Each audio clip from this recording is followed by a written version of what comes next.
بدي اخذ فرصة لسام. صديقي سام، هل انت جاهز؟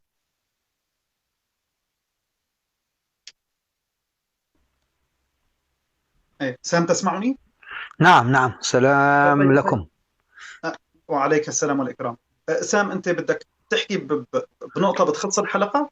3 كلمات، 3 كلمات. بدي ارحب بالدكتور مكابي اولا. لا لا لا، إني عاوز كمان أتكلم بنقطة تانية كلمت فيها الدكتور مكابي وكتبت له هي. واكيد. فإذا بتضل. طيب اكيد تفضل. هلا بس السؤال لك سام، حضرتك من مهم. مصر ولا من سوريا؟ انا من مصر. أكيد. اكيد مليون أوكي، بالمية. لأنك بتحكي سوري مثل السوريين يا زلمة، يعني أنا ما شوي بفرق. شوي. شوي. آه هذا مجاملة إلك بس عشان بحبك. حياك طيب. الله، حياك الله. طب الدكتور تفضل مكابي تفضل خذ مرحبا. مداخلتك مع الدكتور المكابي. طيب مرحبا دكتور مكابي، ونكمل. انا بس سمعت شوية اقاويل قالها الدكتور مكابي، ولقيت انه علي ان ارد وان اوري له لو في حاجات هو مش شايفها وبيتكلم فيها. هو قال انه النبي لم يأمر بقتل اطفال ولا نساء.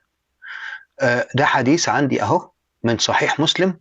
الحديث بيقول، حديث رقم 1745. سئل النبي صلى الله عليه وسلم عن الذراري من المشركين يبيتون فيصبون من نسائهم وذراريهم، فقال هم منهم. طيب محدش فاهم الحديث طبعا. تعال نشوف شرح الحديث كده. حديث ايضا موجود في صحيح البخاري 3012 رقم الحديث. نشوف كده شرح الحديث. هذا الحديث يرسي قواعد متعددة، ومن ذلك أن ما لا يتم الواجب إلا به لا سبيل لتركه أو التحرز عنه. ولما كان المسلمون يحتجون إلى الغارة على عدوهم ليلا، قمة طبعا الرحمة والشفقة إن احنا أهجم على عدوي ليلا ليفاجئوهم، نفاجئهم وهم نايمين بالليل، أهجم عليهم ويحققوا النصر. وكان هذا الهجوم في الليل قد يترتب عليه قتل من لا يقتلوا كالنساء والأولاد. أظن واضحة جدا. يفاجئون بالليل ويقتلوا اللي هم مش المفروض يتقتلوا، اللي هم مين؟ النساء والأولاد. آذان النبي صلى الله عليه وسلم في ذلك كما يبين هذا الحديث. فيروي الصعب بن جسامة رضي الله عنه أنه عندما مر عليه النبي صلى الله عليه وسلم بالأبواء أو بودان، وهم موضعان بين مكة والمدينة، وتبتعد الأبواء عن مكة 200 كيلو وعن المدينة 170 كيلو، وبين المهم يعني بيقول هنا مسافات نحو 8. فسأله عن أهل الدار الحربيين يبيتون أن يهجم عليهم ليلا بحيث لا يعرف من رجل من امرأة فيصاب من نسائهم وذراريهم، أي أطفالهم. أي مين؟ أطفالهم. فقال صلى الله عليه وسلم هم منهم، كلهم مشركين زي بعض، ادخل عليهم قتل الأطفال، فأطفال المشركين ونسائهم من المشركين فلا حرج في إصابتهم. حضرتك المعلومة عندك مش كاملة يا دكتور. إذا كانوا مختلطين معهم، يعني ادخل شيل الأخضر واليابس، ولو كان فيهم أطفال ونساء لا مشكلة. من قال هذا؟ النبي صلى الله عليه وسلم. ولا يمكن الوصول الى قتل الكبر الا بقتلهم. لو انت لقيت ان مفيش فايده، لو هم حاطينه مثلا دروع اماميه بشريه علشان انت ما توصلش للكبار، فلا حرج ان انت تقتلهم عشان توصل للكبار. وليس المراد قتلهم بطريق القصد اليهم، لانه صلى الله عليه وسلم نهى عن قتل النساء والصبيان. يعني هو قال ماشي اوكي اقتلوهم، بس هو نهى في نفس الحديث، في شرح الحديث الشيء وعكسه. اذا هل النبي صلى الله عليه وسلم نهى عن قتلهم ولا امر بقتلهم؟ عاوزين نفهم دي نمرة واحد. نمرة اتنين، حضرتك برضو بتقول انه الاسلام لم يأتي للقتل وفقط لمجرد القتل. نشوف كده سورة البقرة 193 بتقول ايه؟ قاتلهم حتى لا تكون فتنة ويكون الدين لله. نروح على تفسير القرطبي طبعا بيقول لك فيه مسألتان. تعال نقرا المسألة الأولى كده اللي هي بتقول إيه؟ قاتلهم أمر بالقتال لكل مشرك في كل موضع على من رآها ناسخة ومن رآها غير ناسخة. قال المعنى قاتلوا هؤلاء الذين قال الله فيهم فإن قاتلوكم، والأول أظهر، وهو أمر بقتال مطلق لا بشرط أن يبدأ الكفار. أعيدها ثاني، وهو أمر بقتال مطلق لا بشرط أن يبدأ الكفار. تطهير عرقي. دليل ذلك قوله تعالى ويكون الدين لله. نقتل كل من هم ليس مسلمين ليكون الدين لله. وقال عليه السلام: أمرت أن أقاتل الناس حتى يقولوا لا إله إلا الله. فدلت الآية والحديث على أن سبب القتال هو الكفر. ما هو سبب القتال؟ يعني الناس ما تعيش في حالها.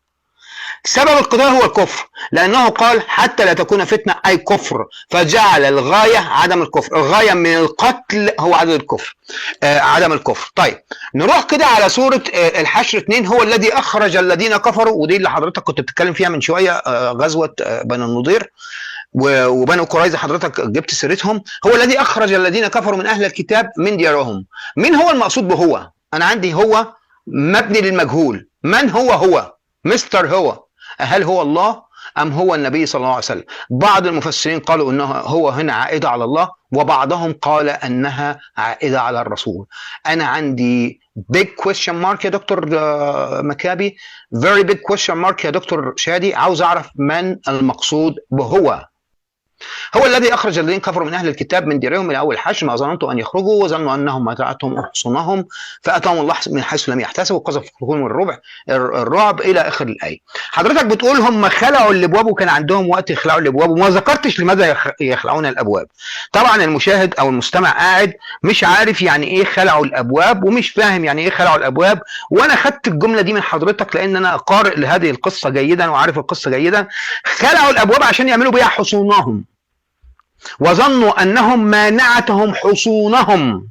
يعني الناس دول كانوا قاعدين عزل في حصون، الحصون دي كانوا بانيينها من الخشب اللي خلعوه من بيوتهم، والابواب اللي حضرتك قاعد بتضحك عليهم ان هم خلعوا الابواب، هم خلعوا الابواب دي علشان يروحوا يبنوا بيها حصون يستخبوا فيها من بطش الجيش اللي جاي يحاربهم.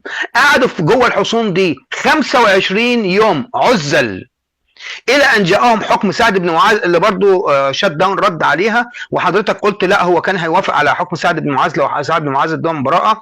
مستحيل يكون هذا، لان هو قال له انت حكمت من فوق 7 سماوات، حكمك ده من فوق 7 سماوات، فكيف للنبي الا يطبق الحكم من 7 سماوات؟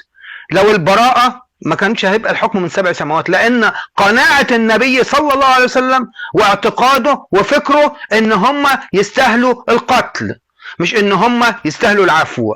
هو قناعته ان هم يستاهلوا القتل، فلذلك وافق على حكم سعد بن معاذ. في نقطة كمان عاوز اضيفها. رحنا كمان على موضوع تعذيب كنانة بن الربيع وقتله من اجل الكنز بتاعه. طبعا مش هتطرق لبعد ذلك عشان احنا بنتكلم عن العنف، فعاوزين نشوف كيف عذب كنانة بن الربيع، وكيف استولوا على الكنز، وكيف قتل كنانة بن الربيع. عاوزين نتكلم عن العنف، تعالى نتكلم عن السيدة التي قتلها زوجها الأعمى فقط لأنها هاجت النبي صلى الله عليه وسلم بشعر. هي دي وجه النبي، لا مش مناظرة، ده أسئلة. استنى، ايه ده اسئلتي؟ انت هو حضرتك خايف؟ حضرتك خايف ايه ده؟ انا رد على 10. لا استنى كتير خالص. انت الوقت انا راجل بعد امرك. حاضر، انا هتوقف. انا مش كنت قطعتك من الاول. انا كنت قطعتك من الاول. ايه خايف دي؟ رجل محترم. انا الساعه 12 من الساعه 8. انا راجل عادي. طب انا بعتذر يا دكتور، انا ما كنتش اعرف، انا صدقني ما اعرفش ان في وقت محدد. انا بعتذر يا دكتور، انا بعتذر لحضرتك. والايام جايه، لا ما فيش مشكله. ساعات اسمع. لا يا استاذ لو عايزني بكره 5 ساعات انا معاك.